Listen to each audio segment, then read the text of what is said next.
সকাল 6:30 বাজতেছে। এখন আমি আমার ছাগলের জন্য খাবার তৈরি করতেছি।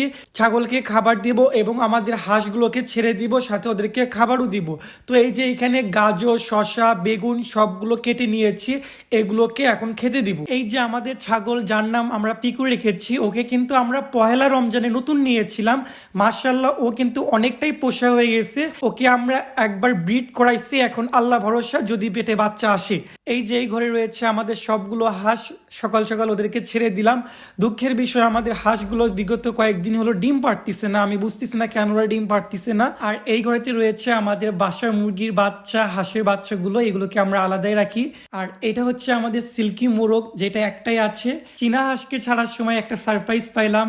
সকাল সকাল দেখতেছি মাশাআল্লাহ আমাদের চীনা হাঁস ডিম পেড়েছে। এই যে সবাইকে ছেড়ে দিয়েছি, ইনশাল্লাহ সামনে আরো নতুন নতুন পোষা প্রাণী নিব। দেখা হচ্ছে পরবর্তী ভিডিওতে। আসসালামু আলাইকুম।